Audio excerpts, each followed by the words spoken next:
신을 고백합니다. 전능하사 천지를 만드신 하나님 아버지를 내가 믿사오며 그 외아들 우리 주 예수 그리스도를 믿사오니 이는 성령으로 잉태하사 동정녀 마리아에게 나시고 본디오 빌라도에게 고난을 받으사 십자가에 못 박혀 죽으시고 장사한 지 사흘 만에 죽은 자 가운데서 다시 살아나시며 하늘에 오르사 전능하신 하나님 우편에 앉아 계시다가 저리로서 산 자와 죽은 자를 심판하러 오시리라. 성령을 믿사오며 거룩한 공예와 성도가 서로 교통하는 곳과 죄를 사하여 주시는 것과 몸이 다시 사는 것과 영원히 사는 것을 믿사옵나이다. 아멘. 다 함께 앉으셔서 찬송가 304장 통일찬송가로 404장 찬송 후에 송재영 장로님 기도해 주시겠습니다.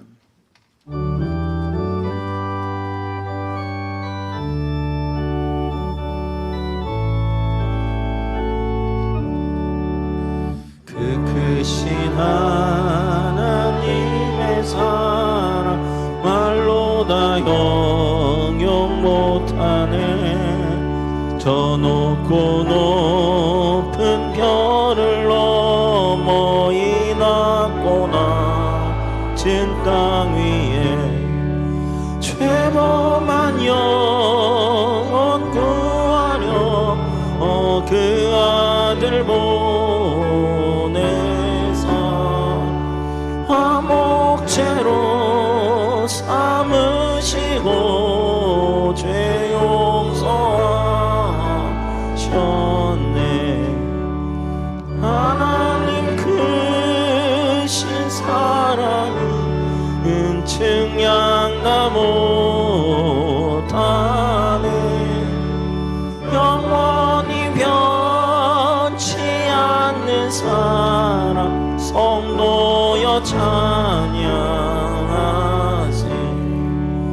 괴로운 시절 지나가고 땅 위에 영화 쇠할 때 주 믿지 않던 영혼들 큰 소리 외쳐 울어도 주 믿는 성도들에게 큰 사랑 베푸사 우리의 죄 사했으니 그네 잊을까. 하나님 크신 사랑은 측량다 못하네. 영원히 변치 않는 사랑 성도여 찬양하세. 하늘을 두루마리 삼고 바다를 먹물 삼아도 한없는 하나님의 사랑 다 기록할 수 없겠네. 하나님의 크신 사랑 그 어찌 닿을까. 저 하늘 높이 사도 채우지 못하리. 하나님 크신 사랑은 측량다 못하네. 영원히 변치 않는 사랑 성도여 찬양하세.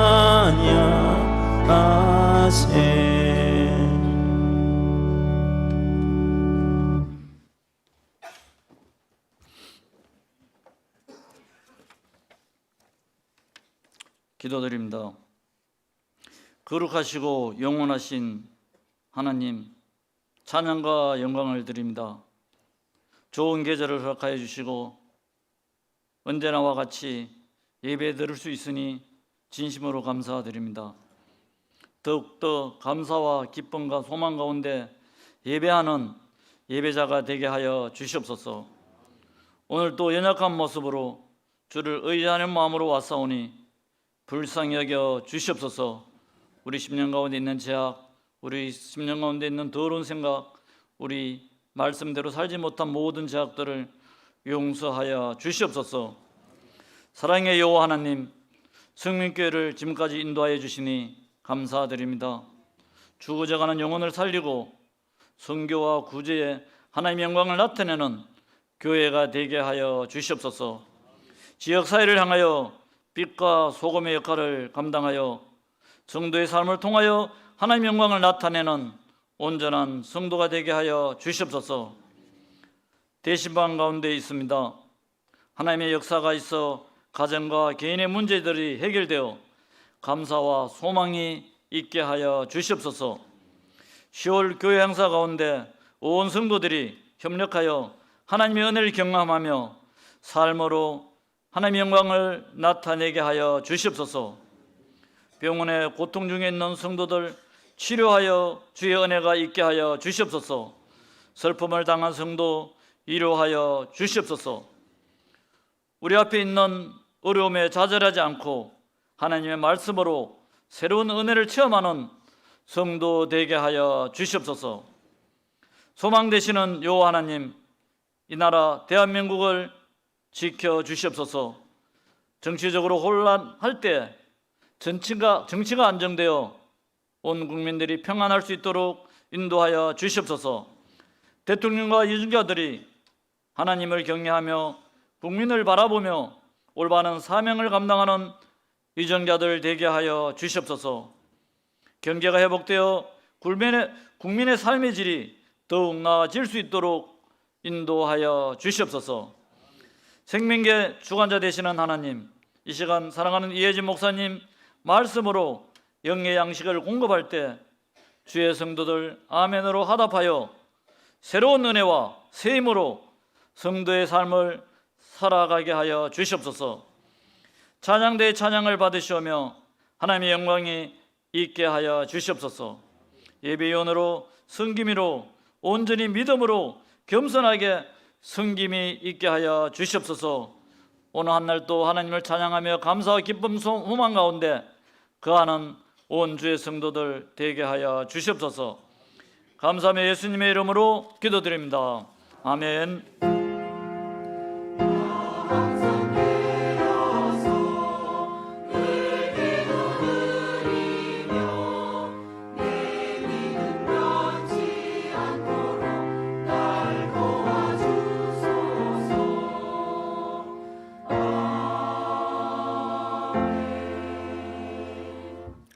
교회 소식은 주보를 참고해 주시고요. 오늘 저녁 예배는 쉼터 21주년 기념 예배의 관계로 저녁에 본당에서 드리는 것이 아니라 수양관에서 오후 3시에 드려지게 됩니다.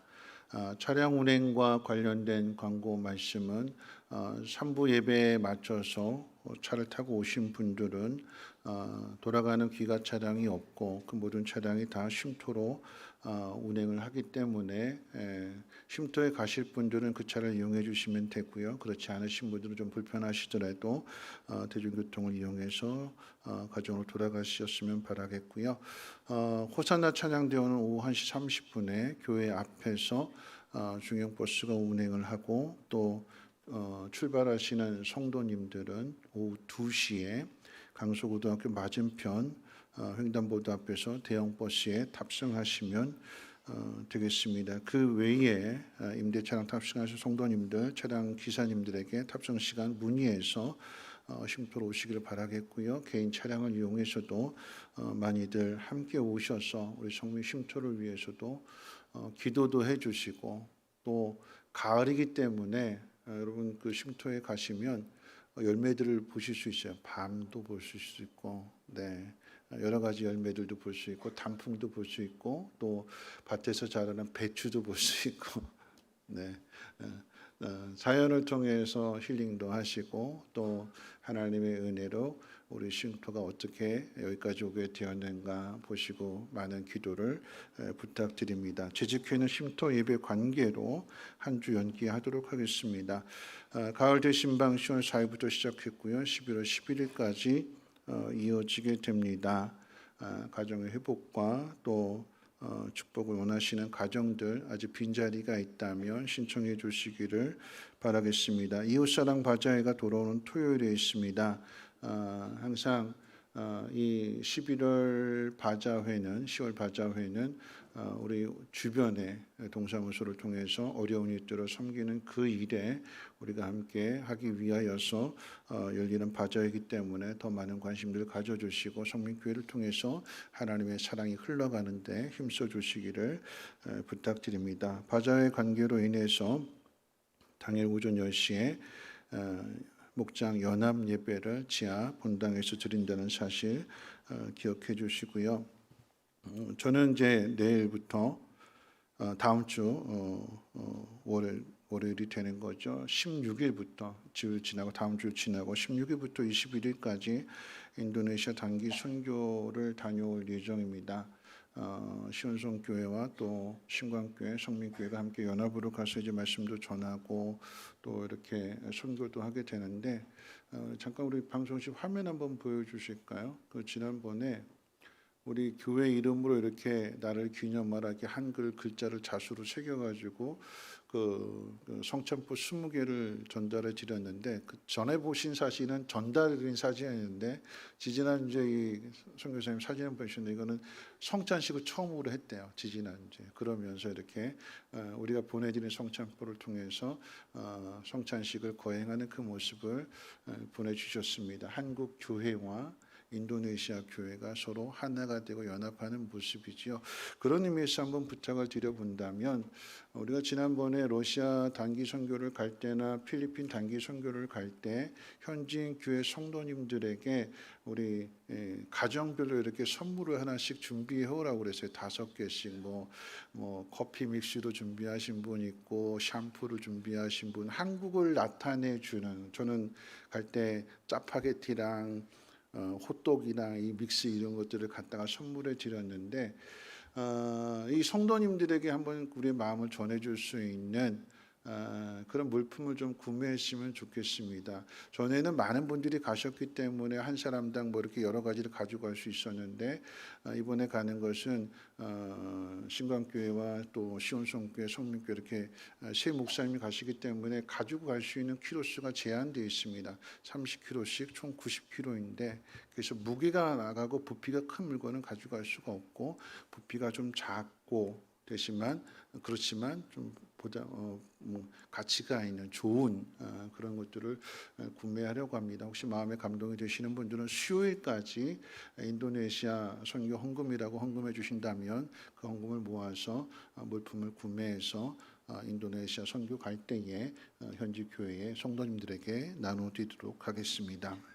많은 관심 가져주시고 함께 기도해 주시기를 부탁드리겠고요. 저는 이제 내일과 모레 장성종 목사님과 함께 한중로의 가을 정기 노회에 참여하게 됩니다. 위에서도 기도해 주시기를 바라겠습니다. 하나님 말씀 보도록 합니다. 하나님 말씀은 요한복음 21장 1절로 6절 말씀입니다. 요한복음 21장 1절로 6절 신약성경 184페이지입니다. 제가 봉독합니다. 그 후에 예수께서 디베라 호수에서 또 제자들에게 자기를 나타내셨으니 나타내신 일은 이러하니라. 시몬 베드로와 디두모라 하는 도마와 갈릴리 가나 사람 나다나엘과 세베대의 아들들과 또 다른 제자 둘이 함께 있더니 시몬 베드로가 나는 물고기 잡으러 가노라 하니 그들이 우리도 함께 가겠다 하고 나가서 배에 올랐으나 그날 밤에 아무것도 잡지 못하였더니 날이 새어 갈 때에 예수께서 바닷가에 서셨으나 제자들이 예수이신 줄 알지 못하는지라. 예수께서 이르시되 얘들아 너에게 고기가 있느냐 대답하되 없나이다. 이르시되 그물을 배 오른편에 던지라 그리하면 잡으리라 하시니 이에 던졌더니 물고기가 많아 그물을 들 수 없더라. 아멘. 임마누엘 찬양대 찬양 읽겠습니다.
기도하겠습니다. 우리가 봄에 땀 흘리며 수고한 그 모든 것들 저절로 크는 것이 아니라 농부의 수고와 또 하나님께서 이른 비와 늦은 비를 주시고 또 적절한 햇빛을 주셨기에 귀하고 풍성한 열매를 거둠과 같이 모든 것이 당연한 것이 아니라 모든 것이 하나님의 은혜임을 고백하는 마음으로 예배하며 귀한 예물을 올려드립니다. 이것이 하나님의 은혜임을 아는 마음으로 하나님 앞에 드려질 때에 하나님 이 예물이 또한 많은 사람들로 하여금 하나님의 은혜를 깨달을 수 있는 그 귀한 자리에 쓰임받게 도와주시고 또한 이 모든 일들 가운데 순종하며 예물 드리는 손길 가운데도 복의 복을 더하여 주시고 더욱더 풍성한 은혜를 베풀어 주셔서 가정이 평안케 하옵시고 하는 일도 다시 회복되게 하시고 강건하여 줄 수 있도록 은혜 베풀어 주시옵소서. 오늘 우리에게 향하신 하나님의 뜻을 깨닫고자 하나님 말씀에 귀를 기울이겠사오니 주께서 친히 말씀하여 주시고 각자에게 꼭 필요한 하나님의 말씀으로 생명의 양식으로 들려지게 하시고 회복되며 살아나는 은혜를 더하여 주시옵소서. 예수님의 이름으로 기도하옵나이다. 아멘. 날씨가 점점 쌀쌀해지고 있는 가운데 여러분 한 주일 동안 어떻게 지내셨는지 우리 옆에 분하고 인사 나누겠습니다. 보고 싶었습니다. 하나님이 당신을 정말 사랑하십니다 하고 인사하겠습니다. 보고 싶었습니다. 하나님 당신을 정말 사랑합니다. 한 번 더 인사하겠습니다. 건강하시고 평안하십시오. 인사하겠습니다. 아침 저녁으로 서늘한 날씨를 느끼게 됩니다. 지난 수요일로 기억이 되는데 새벽 예배를 마치고 이제 당회장실 내려와서 이제 책상에 앉았는데 뒤에 있는 창 틈으로 들어오는 바람이 갑자기 서늘하게 아주 차갑게 느껴졌습니다. 아침에 이제 목사님들하고 이제 다른 교회 목사님들하고 함께 줌을 통해서 이렇게 나눔을 하고 있었는데 이렇게 반팔로 책상에 앉아서 이렇게 줌을 하다 보니까 갑자기 막 서늘하고 한기가 돋는 거예요. 그래서 줌을 하던 중에 일어나가지고 창문을 닫고 긴팔 옷을 입었습니다. 이제는 피부로 가을이 왔음을 느낄 수가 있었습니다. 가을이 되면 이 가을을 표현하는 많은 말들을 듣게 되지만 우리 신앙과 관련해서 가을을 표현한다면 가을은 감사의 계절입니다. 가을을 감사의 계절로 부르는 것은 열매와 추수 때문일 것입니다. 실제로 가을이라고 하는 이 단어의 뜻은 거두다라고 하는 뜻을 가지고 있고요. 가을하다라고 하는 이 동사형으로 표현하게 될 때에는 추수하다 이런 말로 우리말 사전에 등재되어 있습니다. 더 나아가서 이 말을 북한에서는 실제로 가을하다라고 하게 되면 추수하다라고 하는 표현으로 동일하게 사용하고 있다고도 합니다. 이 가을은 두 가지 얼굴을 가지고 있습니다. 첫 번째 가을의 얼굴은 10월의 풍성함입니다. 가을이 되면 나무들은 울긋불긋한 옷으로 갈아입음으로써 화려함을 뽐냅니다. 또한 나무들마다 감이며 사과며 대추며 그 열매들이 주렁주렁 달려 있어서 열매를 따먹는 즐거움도 있지만 보는 것만으로도 마음을 풍요롭게 해줍니다. 가을의 두 번째 얼굴은 11월의 쓸쓸함입니다. 11월이 되면 화려했던 단풍이 다 떨어지게 되고 풍성한 열매를 자랑했던 가지들도 가을 거지를 마치고 나면 빈 가지만 남습니다. 이런 때 비라도 내릴라치면 그 쓸쓸함은 이루 말할 수 없습니다.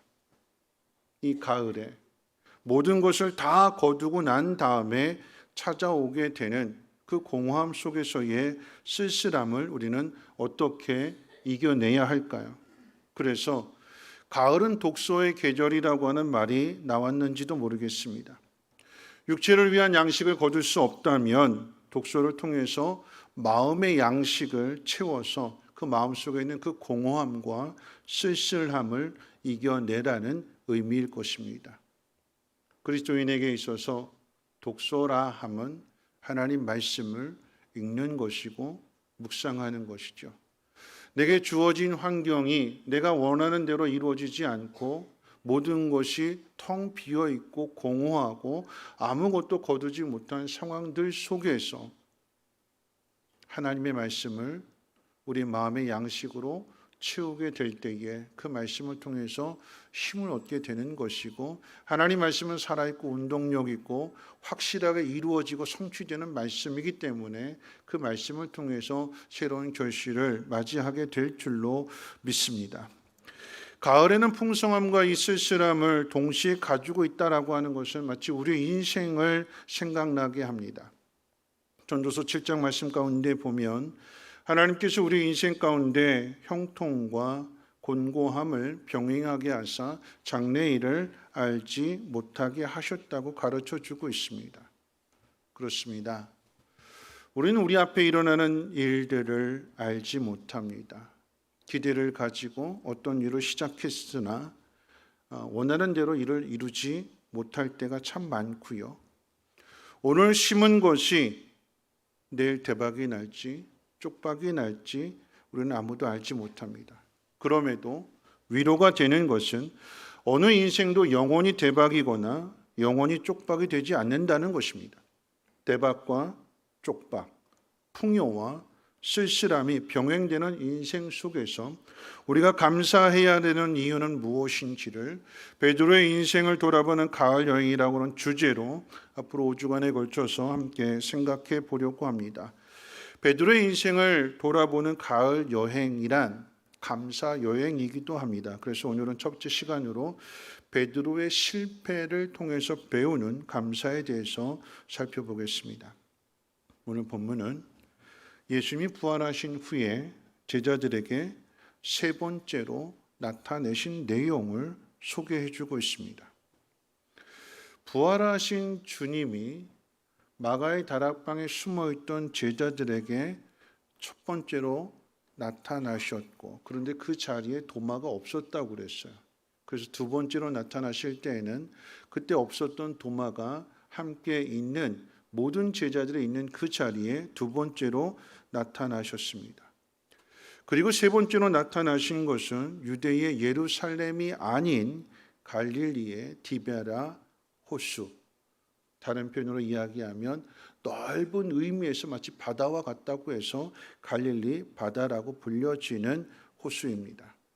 그 이야기는요, 예루살렘에 있던 제자들이 갈릴리로 이동했다는 의미가 됩니다.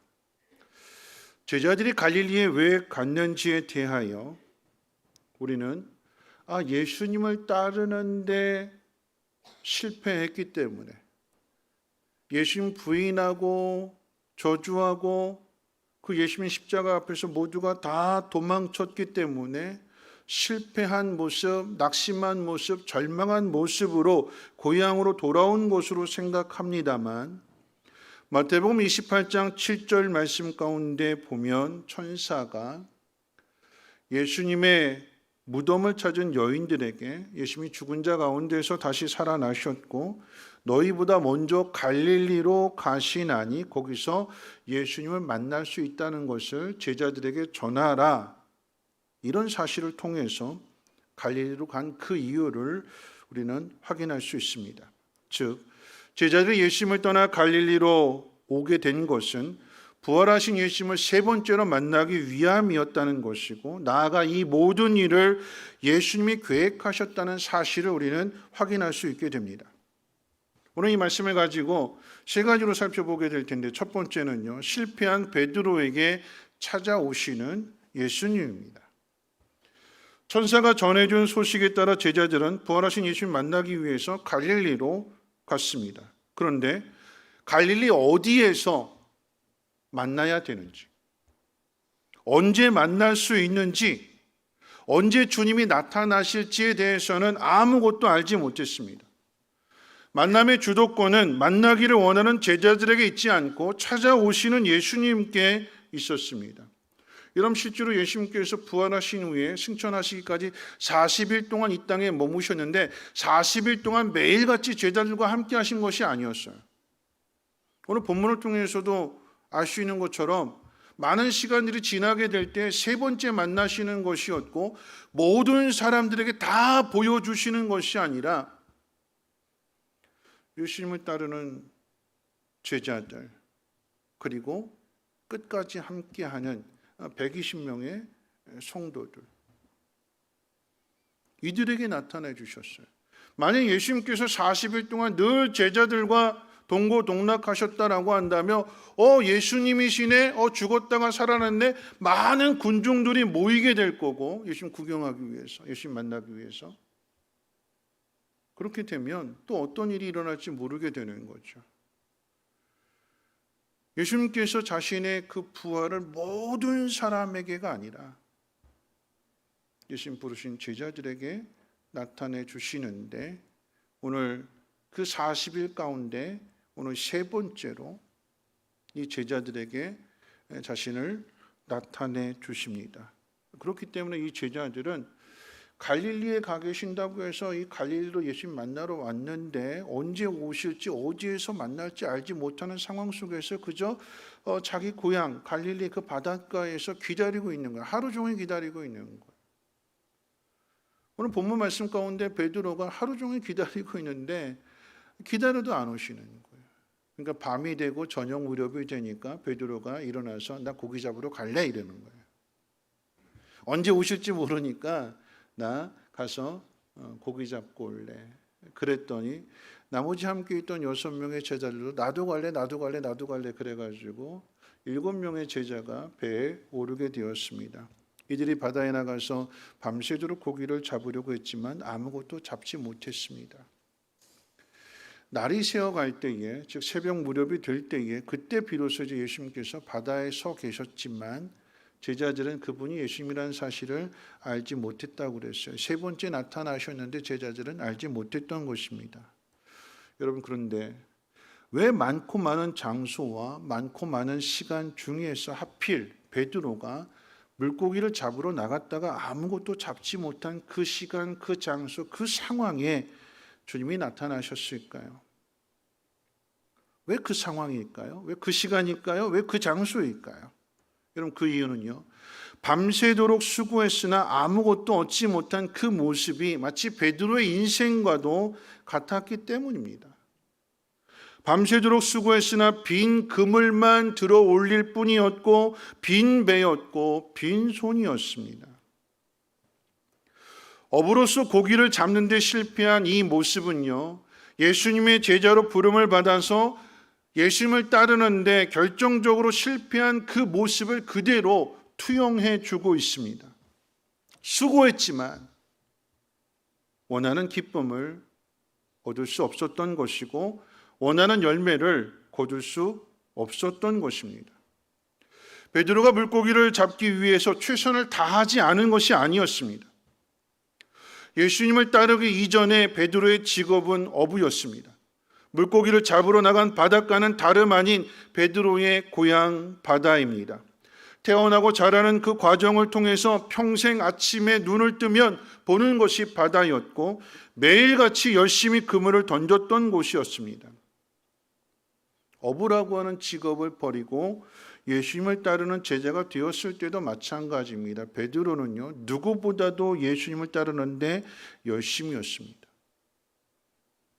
예수님께서 제자들을 향하여 너희는 나를 누구라고 생각하느냐라고 하는 그 질문에 베드로는 주는 그리스도시요 살아계신 하나님의 아들이십니다. 아주 똑소리나게 대답한 사람이 베드로였고요.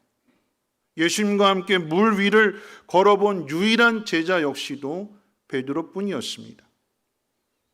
이 베드로는 야고보, 요한과 함께 제자 중에 핵심 3인방으로도 꼽히기도 했고 그 3인방 중에서도 수장이었고 우두머리였습니다. 예수님이 잡히실 당시에 예수님을 지켜드리겠다고 칼을 빼든 사람도 베드로였습니다. 그래서 사람들은 베드로를 가리켜 예수님의 수제자로 불렀고 제자들 중에서도 가장 대표가 되는 사람이라고 생각했습니다. 제자로서 예수님을 따르는 그 모습으로 미루어 볼 때에 어부로서 고기를 잡는데도 얼마나 열정적으로 잡았는가, 얼마나 땀 흘리며 수고했는가를 가늠해 볼 수 있는 내용이기도 합니다. 사람들이 실패하는 가장 큰 이유는 자기 일에 열심을 내지 않는 게으름 때문입니다. 지혜서인 잠언서에서는 게으른 자의 특징에 대해서 게으른 자는 잠이 많다고 했습니다.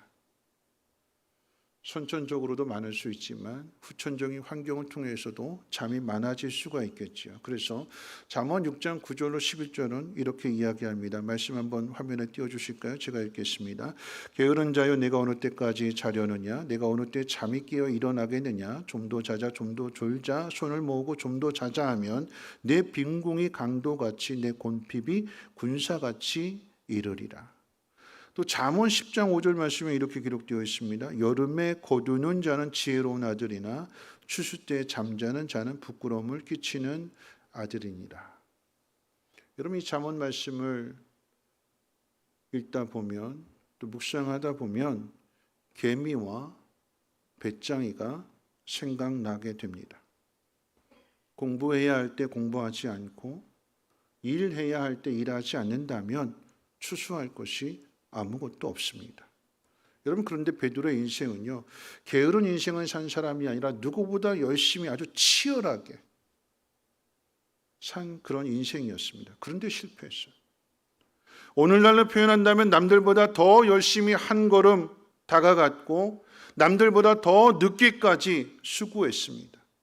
그런데도 실패했어요. 그 이유가 무엇일까요? 두 번째로 베드로가 실패한 이유를 한번 생각해 본다면요, 오늘 베드로가 실패하게 된 그 이유를 본문의 상황을 통해서 찾을 수 있는데, 밤새도록 물고기를 잡으려고 노력했지만 잡지 못한 베드로에게 예수님이 찾아오셔서 말씀을 주십니다. 우리 한번 같이 읽어볼까요? 오늘 본문 6절 말씀인데요, 6절 말씀을 함께 화면을 보시고 함께 읽겠습니다. 시작. 이르시되 그물을 배 오른편에 던지라. 그리하면 잡으리라 하시니 이에 던졌더니 물고기가 많아 그물을 들 수 없더라. 어부로서 바다에 대한 지식과 또 수많은 경험들, 그래서 갖게 된 이 전문성을 가지고 열심히 바다를 향해서 그물을 던졌는데 아무것도 잡지 못했던 베드로가 예수님의 말씀을 따라서 그물을 던졌더니 그물을 들어 올리지 못할 정도로 물고기를 잡았고, 그렇게 잡은 물고기가 153마리라고 그랬습니다. 핵심이 뭘까요? 말씀을 따라 이에 그물을 던졌더니. 그럼 뒤집어서 베드로가 실패한 이유도 바로 여기에 있습니다. 베드로가 예수님을 끝까지 따르지 못하고 부인하고 도망친 이유는 제자임에도 예수님의 가르침을, 예수님의 말씀을 따르지 않았기 때문입니다. 하나님의 아들이심을 고백한 베드로에게 예수님은 십자가에 못 박혀 죽었다가 3일 만에 다시 살아난다고 말씀해 주셨음에도 예수님의 부활을 믿지 않았습니다. 유월절 마지막 그 만찬, 최후의 만찬의 자리에서 내가 닭이 2번 울기 전에 나를 3번이나 부인할 것이라고 미리 가르쳐 주셨음에도 그 말씀에 주의를 기울이지 않았고 그 말씀을 마음에 새기지도 않았습니다. 심지어는 십자가의 죽음을 바로 앞에 둔 예수님께서 겟세마네 동산에서 기도하실 때에 시험에 들지 않도록 깨어서 기도하라고 가르쳐 주셨음에도 기도하지 않고 잠들어 있었습니다.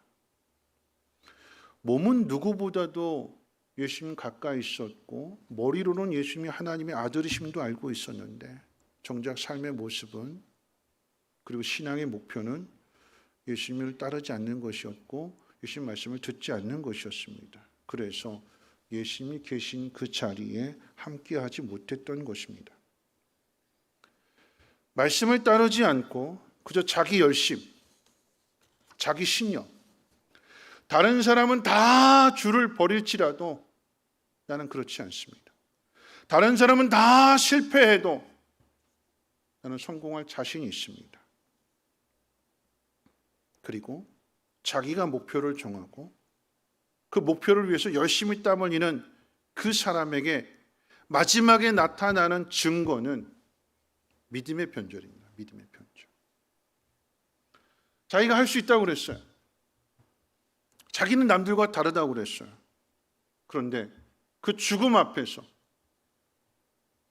너도 예수님의 제자지, 너도 예수님을 따르는 사람이지라고 하는 이 계집종의 말 앞에, 죽음의 위협 앞에 그가 가졌던 신념, 그가 가졌던 용기, 자신감, 이 모든 것들은 꼬리를 내립니다. 내가 가진 능력과 내가 가진 열정만으로는 사단과 싸워서 우리는 절대 이기지 못합니다. 여러분, 그렇기 때문에 주님 없이 내가 모든 것을 다 할 수 있다고 큰 소리치고 높이 올라가면 올라갈수록 떨어지는 충격이 크게 되고, 큰 소리치면 큰 소리칠수록 부끄럽고 더 초라해집니다. 그래서 숨게 되고, 그래서 피하는 사람도 있습니다. 부끄러운 내 모습을 보이지 않겠다라고 하는 생각이고 내 자존심만은 지키겠다는 생각에서입니다. 여러분, 그런데요, 그런 방법으로는 자존심이 절대 세워지지 않습니다. 내가 한다고, 난 자신 있다고 해서 그렇게 당당하게 나갔다가 실패하게 됐고 무너지게 되었고 아무것도 얻지 못했는데, 그래서 자존심이 무너졌는데 내가 다시 세울 수 있을까요? 내가 세울 수 있는 것이 아니라, 여러분, 내 자존심은 내가 세우는 것이 아니라 주님이 세워주시는 것입니다. 그래서 주님은 성공한 사람을 찾아오시는 것이 아니라 실패한 사람에게 찾아오십니다. 여러분, 베드로처럼 실패한 사람도 감사할 수 있는지를 우리가 한번 생각해 보는 가운데, 여러분, 우리가 정말 실패했는데 아무것도 얻지 못했는데도 감사할 수 있을까요? 내가 열심히, 누구보다도 열심히 땀 흘리며 수고했는데 그런데 결과로 아무것도 얻지 못했다라고 하면 그래도 웃을 수 있을까요? 예, 저는 오늘 말씀을 통해서 예라고 대답할 수 있습니다. 아무것도 얻지 못했음에도, 우리가 있는 자리가 실패한 자리라고 할지라도 감사할 수 있고 웃을 수 있는 이유는 그 실패를 통해서 내 연약함을, 내 부족함을, 내 능력의 실체를 깨닫게 되었기 때문에 그런 거죠. 잘 나갈 때는 몰라요. 한없이 잘 나갈 줄 알고 끝없이 성공할 줄 알고 절대 떨어지지 않을 것이라고 자신합니다. 여러분, 근데 주변에서 쉽지 않게 보잖아요. 잘 나갈 줄 알았는데, 영원할 줄 알았는데, 아무런 걱정 없이 살아갈 줄 알았는데 어느 날 갑자기 그 사람 망했대. 그 사람 멀리 이사가 버렸대. 여러분, 그런 일들을 여러분 주변에서도 확인할 수 있지 않습니까? 영원한 것이 아니에요. 우리가 할 수 있는 것이 아닙니다. 여러분, 그런데 우리에게 위로가 되는 것은요, 예수 그리스도 안에 있는 사람은 그 인생이 절대 실패로 끝나지 않는다라고 하는 것입니다. 왜냐하면 우리를 부르신 분이 예수님이시고, 예수님이 십자가의 그 죽음을 믿는 자들에게는 예수님과 연합이 되는, 그래서 예수님 머리가 되시고 우리는 그 몸의 지체가 되는 이 관계가 맺어졌기 때문에 우리의 실패는 예수님의 실패도 되는 것이기 때문에, 승리하신 예수님은, 죽음의 권세를 깨뜨리신 그 예수님은 다시 실패하시지 않잖아요. 절대 실패하실 수 없는 분입니다. 실패는요, 우리가 예수님의 말씀을 따라하지 않았기 때문에 실패를 경험하게 되는 것이지, 예수님의 능력이 부족해서, 예수님의 능력이 없어서 우리가 실패하는 것이 아니다라고 하는 것입니다. 여러분, 내가 한없이 나를 자랑하게 되고 나는 걱정 없다고 큰 소리 치는 그 끝의 자리는 결국은 믿음을 버리게 되는 것이고, 믿음에서 멀어지게 되는 것이고, 교회에서 멀어지게 되는 거예요. 하나님에게서 멀어지게 되는 거예요. 베드로의 모습이 그것을 그대로 보여주고 있습니다. 예수님 없이 성공했다고 자기 교만에 빠져 살아가는 사람보다는, 예수님을 따르지 않고 실패한 후에 그 찾아오시는 예수님을 통해서 예수님의 사랑과 그 능력을 깨닫게 된다면 그 사람은 더 복 있는 사람이 됩니다. 그 예수님의 모습을 통해서 아들을 주시기까지 우리를 사랑하시는 하나님의 그 크신 사랑을 깨닫기 때문인 거죠. 여러분, 마지막 세 번째로 생각해 볼 것은요, 예수님께서 왜 이 세 번째 제자들을 만나 주실 때 그 장소, 갈릴리라고 하는 그 장소, 그 시간, 그리고 밤이 맞도록 열심히 그물을 던졌지만 아무것도 거두지 못한, 그래서 새벽을 맞이하게 되는 하루를 탈진한 모습으로, 공허한 모습으로 시작해야 되는 그런 상황 속에서 왜 예수님이 찾아오셨을까요? 왜 그 장소, 그 시간, 그 상황이었을까요? 여러분, 그런데 베드로가 지금 경험하고 있는 이 장소와 시간과 이 상황은 이전에 베드로가 경험했던 일이기도 합니다. 누가복음 5장에서 베드로가 예수님의 말씀을 따라 그물을 깊은 곳에 던짐으로 그물이 찢어질 정도로의 고기를 잡게 되었고, 그 일로 인해서 그물을 던져두고 예수님을 따르는 제자가 되었었습니다. 그런데 3년이나 따랐지만 누구보다도 열심히 따랐고 누구보다도 가장 가까이에서 예수님의 능력도 경험했고 예수님이 하나님의 아들이라는 사실도 믿었지만, 그런데 그 결과는, 마지막의 모습은 실패였습니다. 누구든지 나를 따르려거든 자기를 부인하고 자기 십자가를 지고 따라야 된다는 이 말씀을 지키지 못했습니다. 세상적으로도 가족에게나 고향 사람들에게 부끄러운 모습이 되었습니다. 그런데 예수님은 실패한 베드로를 다시 일으키시는 장소로, 처음 제자로 부름을 받던 그 장소, 그 시간, 그 상황을 택하셨습니다. 부활하신 예수님이 갈릴리로 먼저 가신 이유이기도 합니다. 여러분, 이 장면은요, 이 상황은요, 실패한 사람에게 너무나 중요한 의미를 갖습니다. 왜냐하면 예수님을 따르는데 실패했던 그 3년의 시간, 누구보다도 열심히, 누구보다도 열정적으로 그렇게 따랐고, 다른 9명의 제자들이 밑에 있을 때 이 3명의 제자는 더 깊이 따랐고, 그런데 그랬던 모든 3년의 수고가 예수님 십자가 앞에서 다 헛된 것이 됐어요. 아무런 결과를 얻지 못했습니다. 공허한 인생이 되었고 실패한 인생이 되었습니다. 그런데 주님이 그 시간, 그 장소, 그 상황을 택하신 것은 다시 시작하자라고 하는 의미예요. 리셋. 다시 시작.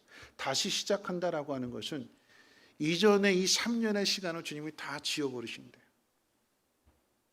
네가 실패했던 것 다 잊어버리신대요.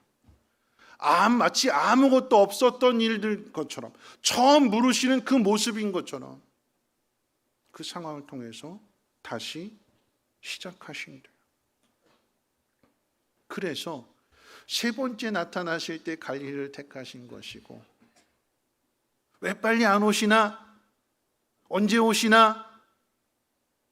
기다리다 지쳐서 고기 잡으러 간 그때에 주님이 찾아오셨고 이 제자들을, 그리고 베드로를 만나 주셨습니다. 여러분, 이것이 아주 중요한데요.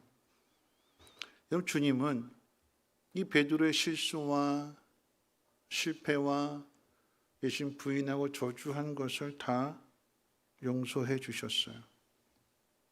예수님의 이 용서 속에는 베드로의 지나간 3년의 시간들을 다 지워버리셨어요. 그리고 다시 부르십니다. 다시 사명을 맡겨주세요.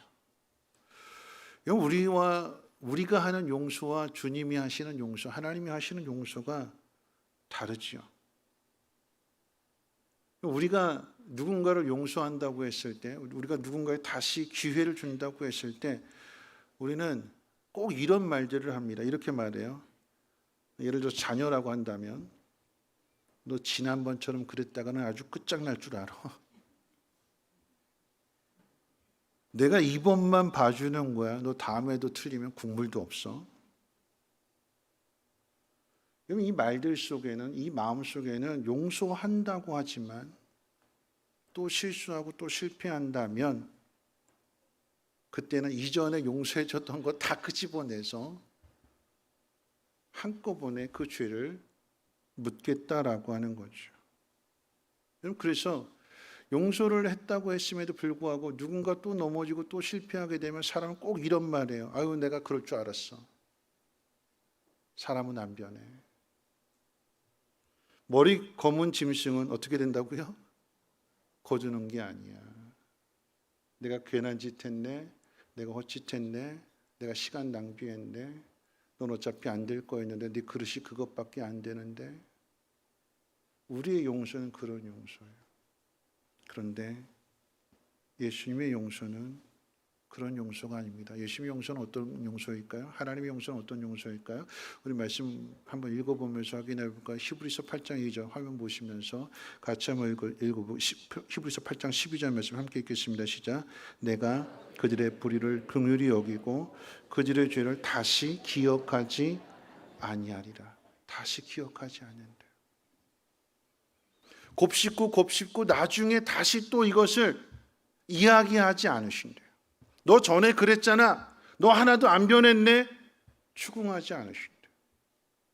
시편 51편 9절 말씀도 우리에게 이렇게 가르쳐 줍니다. 우리 화면 보시면서 한번 또 읽어볼까요? 시편 51편 9절 말씀 같이 읽습니다. 시작. 주의 얼굴을 내 죄에서 돌이키시고 내 모든 죄악을 지워주소서. 하나님은 우리의 죄를 다 지워주신대.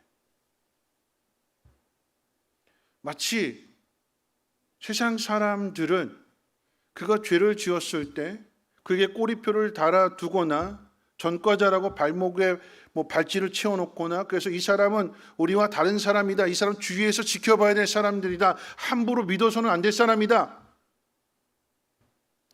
세상은 이렇게 표시를 하지만 하나님은 우리가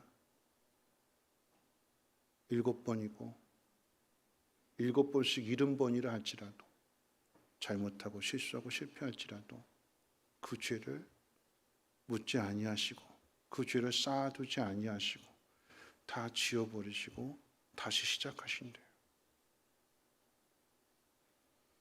여러분, 그 다시 시작하신다라고 하는 그 의미를 보여주는 것이 그 뒤에 나오게 되는 네가 나를 사랑하느냐 물으시고 목자의 사명을 주시잖아요. 우리는 그렇잖아요. 어떤 사람에게 일을 맡겼는데 그 사람이 실패했어요. 잘못했어요. 망쳤어요. 그러면 우리는 넌 그 능력이 그것밖에 안 되는구나. 너 본사에서 근무했는데 너 능력이 작으니까 너 지방으로 내려가. 너 부장을 달고 있었는데 너 일 못하네. 너 과장으로 내려가. 너 이 일을 못하네. 이 일은 다른 사람에게 맡길 거야. 그게 우리들의 모습이에요. 근데 예수님은 베드로가 실패했는데 베드로가 하나님 말씀에 예수님 말씀에 순종하지 못했는데 도망갔는데 저주했는데 제자가 되는 그 일에 실패했는데 처음에 부르실 때는 내가 너를 사람 낚는 어부가 되게 할 거야 이 사명을 주셨는데 그 실패한 베드로에게 너 나 사랑하니 내 양을 먹이라라고 하는 목자의 사명을 더 귀중한 사명을 맡겨주셨습니다. 용서하신 거지요. 믿어주시는 것입니다. 베드로는 이 예수님의 용서와 이 믿음 속에서 이전에 실패한 그 일들을 생각하면서 이 물고기를 잡지 못했던 그 일, 말씀 그대로 순종함으로 인하여 풍성한 결실을 거두게 된 이 일을 기억하면서 다시 시작하게 될 때에 승천하신 예수님의 그 말씀을 기억하면서 오순절 마가의 다락방에서 열심히 기도하기 힘쓰게 될 때에 성령 충만함을 받게 되는 것이고 그러함으로 인해서 십자가의 그 길을 걸어가는 제자가 되는 것이며 하나님의 영광을 나타내는 제자가 될 수 있었던 것입니다. 말씀을 마치려고 합니다. 우리는 모두 완전하지 않습니다. 그래서 실패합니다. 이번에는 잘해보겠다고 다짐도 해보지만 부딪히는 그런 환경들 속에서 또 주님 말씀 따르지 않고 세상을 따르고 자기 방식을 따르게 되고, 그러다 보니까 부끄럽고, 그러다 보니까 자기 자신에 대한 이 자존감도 낮아지게 되고, 그러다 보니까 어떻게 해요? 신앙에서도 멀어지게 되네요. 그런데 주님이 그런 우리들을 찾아오신대요.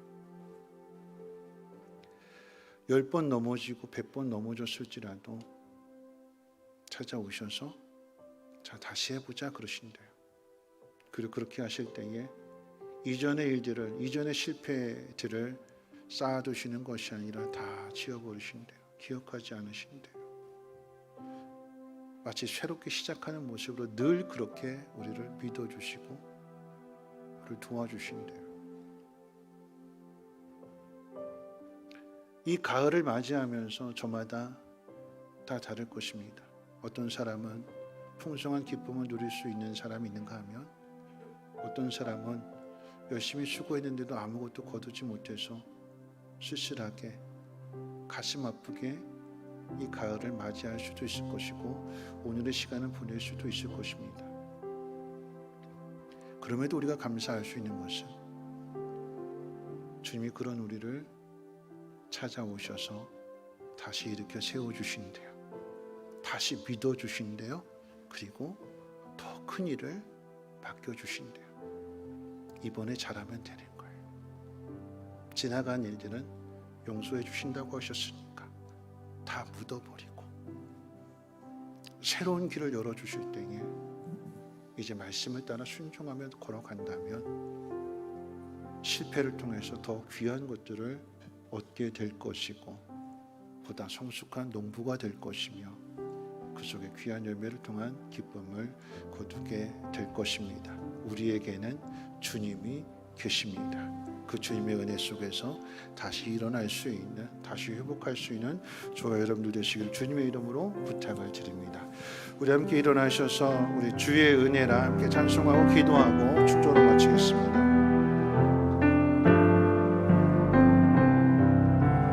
내 평생 살아온 길 뒤돌아보니 짧은 내 인생길 오직 주의 은혜라, 주의 은혜라, 주의 은혜라. 내 평생 살아온 길 주의 은혜라, 주의 은혜라. 다함이 없는 사랑 달려갈 길 모두 마친 후 주 얼굴 볼 때 나는 공로 전혀 없도다 오직 주의 은혜라. 지금까지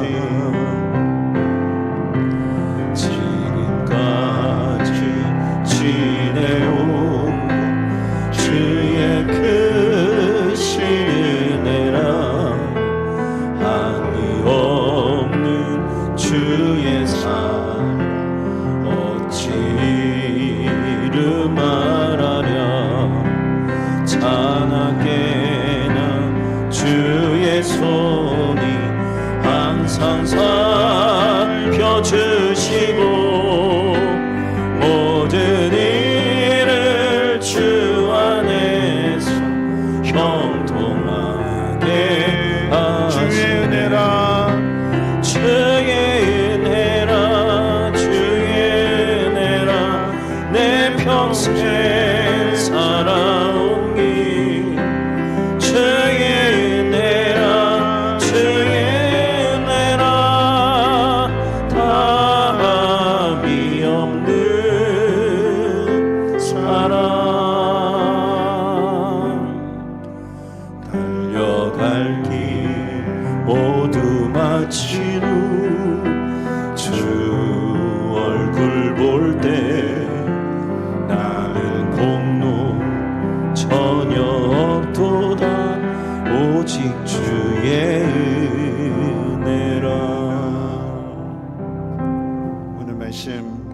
생각하면서 기도하실 텐데요. 성공과 실패는 사람이 가진 능력에 있는 것이 아니라 예수님은 말씀을 따르는 데 있다고 그랬습니다. 우리가 실패했다면, 우리의 삶이 무너졌다면 우리의 삶을 다시 돌아보면서 어디서부터 떨어졌는지, 어디서부터 실패했는지 그걸 찾아야 되는 거지요. 우리가 찾기 이전에 주님이 찾아와 주실 것이고 깨닫게 해주실 것이고 우리에게 다시 그 기회를 주실 것입니다. 그런데 그 기회는요, 너 이전에 실패했으니까 너 좋은 대학 가야 돼, 너 많은 것들을 가지고 있어야 돼, 그렇게 시작하는 것이 아니라 누구나 다 동일하게 말씀을 듣고 말씀을 따르는 것으로부터 순종하게 될 때에 그를 통해서 주님이 함께 하시고 주님의 그 크신 능력을 나타내시는 것입니다. 내가 있는 그 자리가 어느 자일지라도 오늘 이 아침 내가 주님 따르겠습니다, 말씀대로 행하겠습니다 고백하며 다짐하며 다시 한번 결단하고 주님이 기뻐하시는 그 길로 나아갈 수 있는 우리 모두가 되게 해달라고 우리 함께 통성으로 하나님 앞에 기도합니다. 거룩하신 하나님 감사합니다. 오늘도 하나님 말씀을 듣습니다.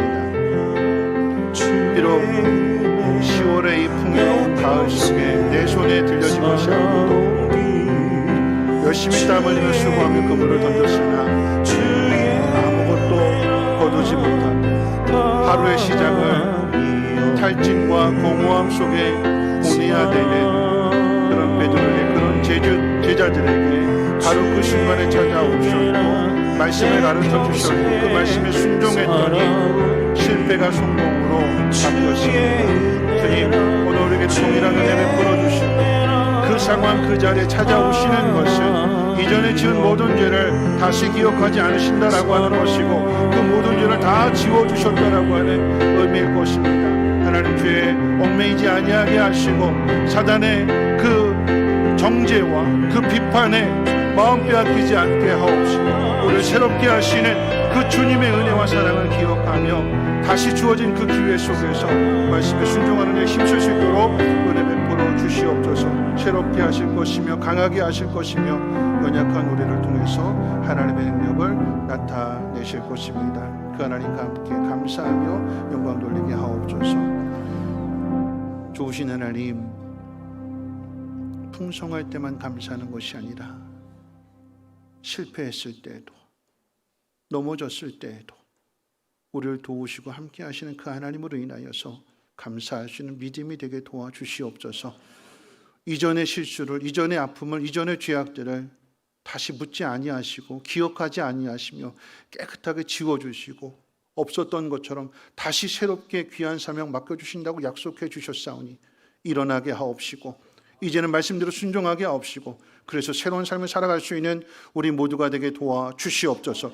나는 공로 없지만 하나님의 은혜로 다시 일어서기를 소망합니다. 주여 능력으로 함께 주시고 그 앞길을 책임져 주시옵소서.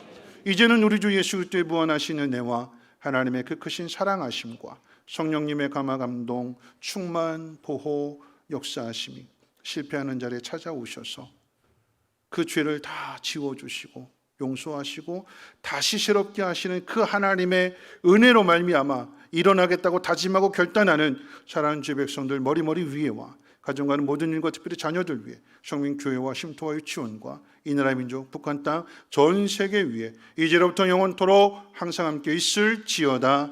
아멘.